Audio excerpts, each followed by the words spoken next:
Raids are all about a fire team of 6 journeying out into the unknown and accomplishing the impossible. Those 6 are forever enshrined into the history of the game. It's aspirational content. It's supposed to be something that's difficult. It's supposed to be something that makes you sweat and think a little bit more than everything else in the game. I feel that everyone can do if they put forth the effort.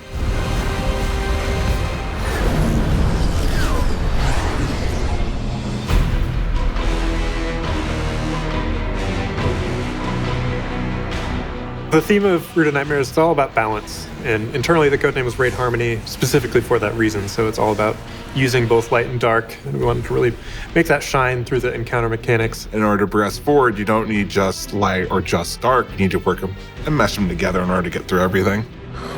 You've arrived. Good. The environment of the raid is really exciting. It's like something we've never seen before. It's a pyramid environment with a lot of beauty in it. This raid was all about terraforming. With this one, we wanted to do something a little bit different and have you revisit the same space but evolve it over time with that terraforming theme. What you're trying to do is journey through this ever-shifting realm of the Witness's Pyramid after it's been terraformed by the blast of the Traveler.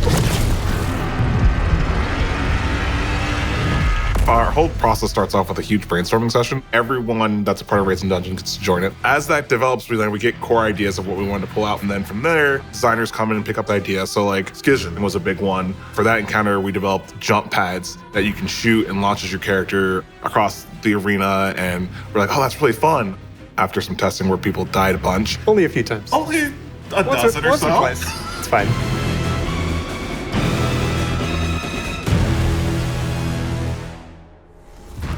The final shape awaits. Your fear brings you pain. We know pain. When we were building the raid, knowing that it was going to be the Witness's Pyramid, we were like, what's the room that we could use that would really clearly indicate to players that this is the Witness's Pyramid? During the third encounter in Root of Nightmares, if you actually look up, there's Io and Titan in there, and you're like, oh my gosh, this is where the planets are. Just seeing the planets move around and feel like you're in that space from the cinematic is super exciting. Having a space that you have to try and kind of live up to on some level it's a unique and interesting experience.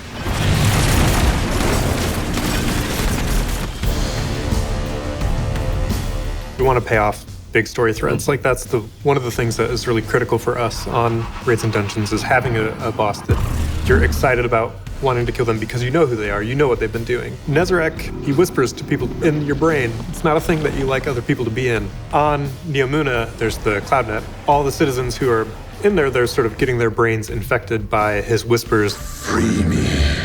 You can't really interact with him when he's in this non-physical body. And so you need to go through and bring that body back into existence so that way you can finally stop him from terrorizing those citizens. Nezarek is sort of like, this father of nightmares. He's got these horns that are reminiscent of the exotic helmet. He's got spikes all over his body. It's got like these animal patterns on it. I want to experience this world with my new perspective.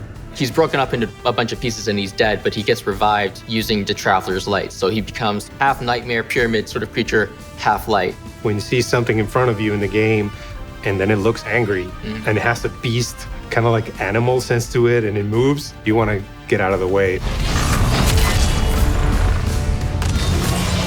The Raid Exotic is a shotgun. It's this double barrel shotgun that's like flaming on one side and there's ice coming out on the other. And I was like, whoa.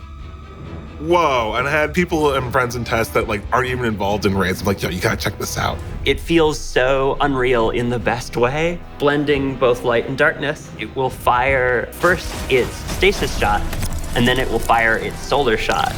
Very opposite ends of the spectrum, both dark and cold. Right, the other being light and hot. Something about wielding that just in a quick 1-2 kind of sets my brain alight, and also plays very nicely with the themes of the raid. I cannot wait to use it. You can assume it drops. I just have to get it first.